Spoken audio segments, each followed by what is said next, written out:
Determination of EM of an electron.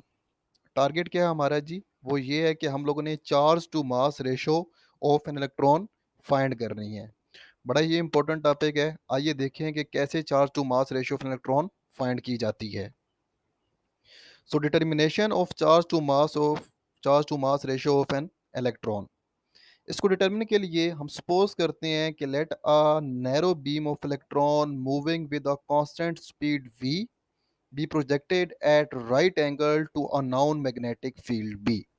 इसके लिए हम सपोज करते हैं कि हमारे पास एक इलेक्ट्रॉन बीम है जिसको हम लोग किसी भी कांस्टेंट v के साथ मैग्नेटिक फील्ड के पैरेलली प्रोजेक्ट कर देते हैं जी। तो हम सपोज करते हैं कि एक पेपर है हमारे पास जिसमें मैग्नेटिक फील्ड की डायरेक्शन इस तरह इन टू द प्लेन बनी हुई है। जो क्रॉस साइन है ये magnetic field into the plane को रिप्रेजेंट कर रहे हैं।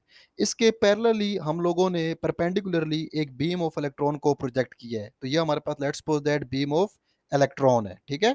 इसकी जो स्पीड है वो v के इक्वल है और ये स्पीड इसकी कांस्टेंट है, स्पीड इसकी चेंज नहीं हो रही। अब हमें अच्छे तरीके से पता है कि जब भी किसी भी चार्ज पार्टिकल को हम लोग मैग्नेटिक फील्ड के अंदर इंटर करते हैं तो उसके ऊपर एक फोर्स एक्ट कर रही होती है। तो जैसे ही इलेक्ट्रॉन फिर मैग्नेटिक फील्ड के अंदर इंटर होगा तो इसके ऊपर एक फोर्स एक्ट करेगी। वो फोर्स इक्वल टू आ जाएगी minus e v cross B के इक्वल आ जाती है। So this is the force which is acting on the charged particle due to the magnetic field B।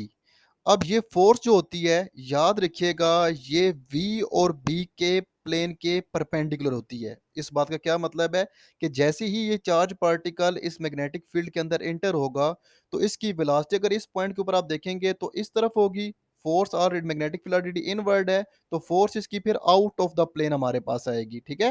तो आप लोग यहाँ पे देखेंगे तो आप लोगों के पास जैसे ही ये चार्ज पार्टिकल इस मैग्नेटिक फील्ड के अंदर एंटर होगा तो ये फिर हर पॉइंट के ऊपर जो उसकी फोर्स है वो v और b के प्लेन के परपेंडिकुलर होगी। तो इस वजह से ये चार्ज पार्टिकल इस मैग्नेटिक फील्ड के अंदर जो है वो सर्कुलर पाथ के अंदर रोटेट करना शुरू कर देता है जी। तो इस तरह की मोशन हमारे पास चार्ज पार्टिकल की बन जाती है। आपको पहले बता चुका हूँ जब चार्ज पार्टिकल यहाँ से हमारे पास आ रहा था तो इस टाइम पे राइट हैंड रूल से अगर आप देखेंगे तो वेलोसिटी तो हमारे हमारे पास इस डायरेक्शन में है, magnetic field into the plane है तो फोर्स हमारे पास आउटवर्ड आ जाएगी। जब आपका चार्ज पार्टिकल फोर्स आउटवर्ड आएगी तो चार्ज पार्टिकल ऑटोमेटिकली अपने आप को इस तरफ टिल्ट कर देगा और ये इसकी मोशन पे इस पॉइंट पे आ जाएगी। अब यहाँ पे देखा जाए तो वेलोसिटी डाउनवर्ड हो जाएगी, मैग्नेटिक फील्ड इनवर्ड हो जाएगी तो फोर्स हमारे पास इस तरफ आ जाएगी। अब जब फोर्स हमारे पास टू वर्ड लेफ्ट आ रही होगी तो ये चार्ज पार्टिकल जो है ये डाउनवर्ड जाने की बजाय अपने आप को लेफ्ट साइड पे बेंड कर देगा और ये मूव करता हुआ इस पॉइंट तक आ जाएगा। अब ये चार्ज पार्टिकल इस पॉइंट पे आ रहा है तो अब ये देखेंगे तो यहाँ पे इसकी वेलोसिटी टू वर्ड लेफ्ट जा रही है। अब मैग्नेटिक फील्ड इनवर्ड है तो अब इसकी फोर्स जो है वो अपवर्ड हो जाएगी। फोर्स अपवर्ड होने की वजह से चार्ज पार्टिकल दोबारा अपने आप को अपवर्ड बेंड करना शुरू कर देगा और ये अपने आप को इस पॉइंट पर लेकर आ जाएगा। जब इस पॉइंट पर लेकर आएगा तो अगेन वेलोसिटी अपवर्ड हो जाएगी, जो मैग्नेटिक फील्ड है वो इनवर्ड हो जाएगी तो जो फोर्स है फिर वो राइट साइड पे हो जाएगी। तो चार्ज पार्टिकल अपने आप को दोबारा फिर राइट साइड पे मूव करवाना शुरू कर देगा और ये दोबारा अपने आप को इस पॉइंट पर लेकर आ जाता है। तो इस वजह से हम लोग कह देते हैं कि जो हमारे पास चार्ज पार्टिकल है वो सर्कुलर पाथ के अंदर मूव करना शुरू कर देता है जी। तो so the direction of force will be perpendicular to both v and b। आपको पहले बता चुका हूं कि जिस प्लेन में v और b एग्जिस्ट कर रहे होती हैं उस प्लेन के परपेंडिकुलर हमेशा फोर्स जो है एक्ट कर रही होती है हमारे पास जी।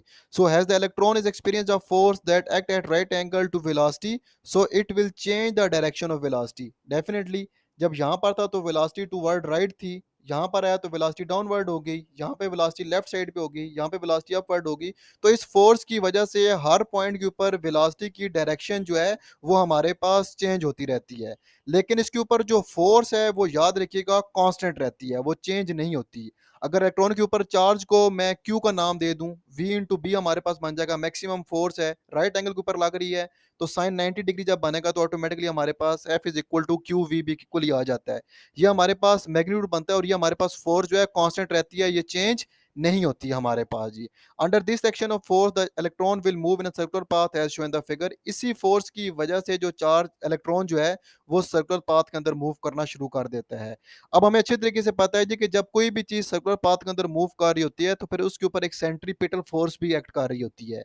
अब ये जो उसके ऊपर सेंट्रीपिटल फोर्स एक्ट कर रही है ये ड्यू टू द इसकी जो मैग्नेटिक फोर्स है उसको रिसेक्ट कर रही है। तो मैग्नेटिक फोर्स प्रोड्यूस्ड कर रही है centripetal force. So magnetic force which is e v B is equal to centripetal force which is equal to m v square over r.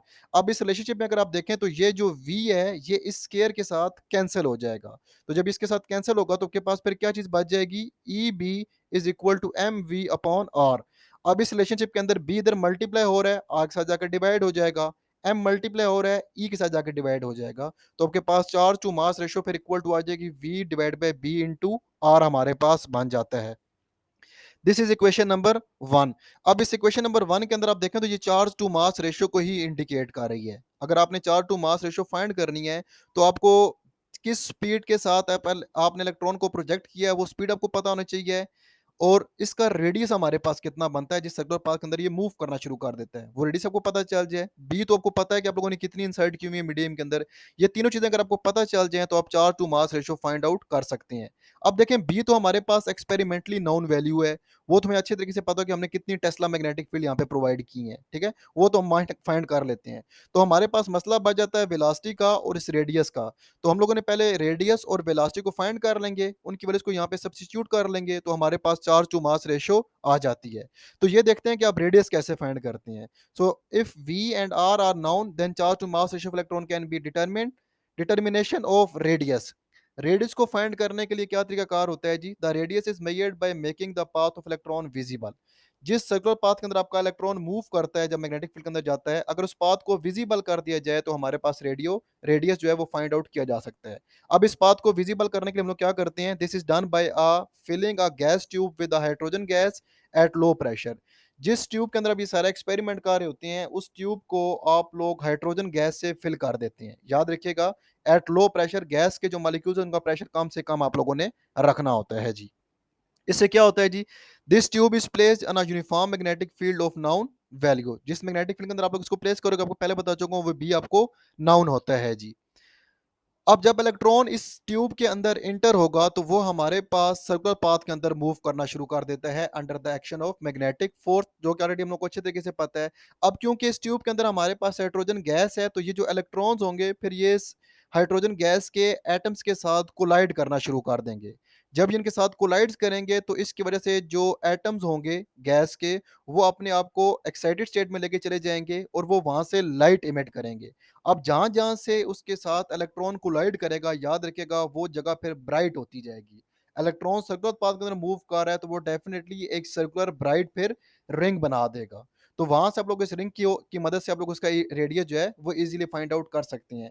अब यहाँ पे आप लोग देखें तो ये आप लोगों के पास एक क्लोज ट्यूब बनी हुई है, इसके अंदर आप लोगों ने यहाँ से मैग्नेटिक फील्ड प्रोवाइड कर देते हो आप लोग, ठीक है। तो इसके अंदर देखें तो ये आप लोगों के पास इसके अंदर आप लोगों ने गैस हाइड्रोजन गैस को फिल किया हुआ है और इस तरीके से हमारे पास यहाँ पे इलेक्ट्रॉन जो है सर्कुलर पाथ के अंदर रिवॉल्व कर रहा होता है। तो ये हमारे पास एक ब्राइट रिंग बन जाता है। ब्राइट रिंग क्यों बनता है दोबारा फिर समझ लें कि इलेक्ट्रॉन जो है वो गैस के एटम्स के साथ जाके जब कोलाइड करेगा तो कोलिजन की वजह से वहां पर ब्राइटनेस प्रोड्यूस होती है। जब हमारे पास इलेक्ट्रॉन सर्कुलर पाथ के अंदर मूव कर रहा होगा तो हमारे पास फिर एक सर्कुलर ब्राइट रिंग बन जाता है। उस रिंग का रेडियस आप लोग फिर इजीली फाइंड आउट कर लेते हैं जी। So this is the determination of radius.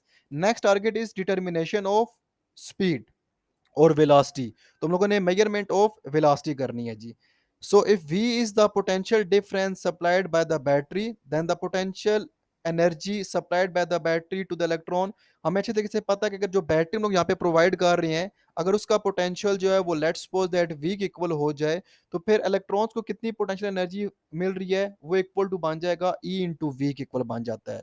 So potential energy is equal to charge into potential difference के इक्वल बन जाती है जी। This appear has the kinetic energy of electrons. Potential energy जब मिलेगी इलेक्ट्रॉन्स को तो वो फिर काइनेटिक एनर्जी की फॉर्म में कन्वर्ट हो जाएगी। क्यों? क्योंकि इलेक्ट्रॉन ने सर्कुलर पाथ के अंदर मूव करना होता है। तो जो किसी भी चीज की मूवमेंट के लिए एनर्जी रिक्वायर्ड होती है वो काइनेटिक एनर्जी हमारे पास आ जाती है जी। सो काइनेटिक एनर्जी जो इलेक्ट्रॉन्स की आएगी वो 1/2 mv² के इक्वल बन जाती है। हमें अच्छे तरीके से पता है by law of conservation of energy कि जितनी पोटेंशियल एनर्जी बैटरी से मिलेगी इलेक्ट्रॉन्स को वही सारी की सारी एनर्जी जो है वो काइनेटिक एनर्जी के अंदर कन्वर्ट होगी। So loss of potential energy is equal to gain in kinetic energy आ जाएगी। अब पोटेंशियल एनर्जी हम लोग के पास किसके इक्वल थी ई इंटू वी और काइनेटिक एनर्जी किसके इक्वल थी 1/2 mv² के इक्वल बन जाती है जी। हम लोग आगे इसको अगर सॉल्व करते हैं तो यहाँ से हमारे पास वी स्क्वायर इक्वल टू बन जाता है 2VE डिवाइड बाय एम के इक्वल बन जाता है, या फिर v इक्वल टू आ जाता है 2VE divide by m under root के इक्वल हमारे पास आ जाता है। So this is the value of velocity. हमें अब वैल्यू वेलोसिटी भी पता चल चुकी है। इस वैल्यू ऑफ वेलोसिटी को आप लोग इक्वेशन नंबर 1 के अंदर सब्स्टिट्यूट करेंगे, जो कि हमारे पास कुछ इस फॉर्म में बनी हुई थी, जो कि ऑलरेडी आपको पहले बता चुका हूँ। जब वेलोसिटी की वैल्यू पुट करते हैं तो हम लोग के पास फिर ये रिलेशन बन जाता है जी। अब इस रिलेशन को अगर आप लोग मजीद थोड़ा बहुत सिंप्लीफाई करते हैं, दोनों साइड पे स्केयरिंग करके, तो आप लोगों के पास E over m whole square आ जाएगा। इधर स्केयर लेंगे तो ये अंडर रूट खत्म हो जाएगा और इस टर्म के ऊपर भी हमारे पास स्केयर आ जाता है। ये देखिए एम इधर मल्टीप्लाई होता है, नीचे आके ऑटोमेटिक के साथ जाकर मल्टीप्लाई हो जाएगा, तो ये B square into r square हमारे पास बन जाता है। मजीद सिंप्लीफाई आप लोग करते हैं तो 4:1 रेशो, यहाँ पे अगर आप लोग मेरा बेटा देखें तो ये वाला जो एक एम है, ठीक है जी, 2VE डिवाइड बाय ये वाला जो m है, ये यहाँ से खत्म हो गया। हमारे पास क्या बना देगा, यहाँ से देखें ये e जो है ये स्क्वायर के साथ कैंसिल हो जाएगा, ये जो m है ये भी स्क्वायर के साथ कैंसिल हो जाएगा। तो जो e स्क्वायर था उसका एक स्क्वायर इसके साथ खत्म हो गया है, m स्क्वायर का एक m इसके साथ खत्म हो गया, तो उनके पास पीछे जस्ट ये रिलेशनशिप बन जाता है। अब इसमें v जो है potential difference of the source, वो आपको अच्छे तरीके से पता है। b ऑलरेडी आप लोगों को बता चुका हूँ कि आप लोग अप्लाइड मैग्नेटिक फील्ड जितनी प्रोवाइड करते हो वो आपको पता होती हैं, और रेडियस आप लोग ब्राइट उस रिंग की मदद से फाइंड आउट कर सकते हैं। तो जब ये सारी चीजें पुट कर लेंगे तो उनके पास पे 4:मास रेशियो जो इलेक्ट्रॉन आती है वो 1.7588 इंटू 10⁻11 कूलम पर केजी के इक्वल आ जाती है जी। तो ये हमारे पास charge to mass ratio of an electron हो जाती है। होप सो दैट आप लोगों को ये टॉपिक समझ आ चुका होगा जी। अगर ये टॉपिक समझ आ चुका है तो आप इस चैनल को लाइक करें, सब्सक्राइब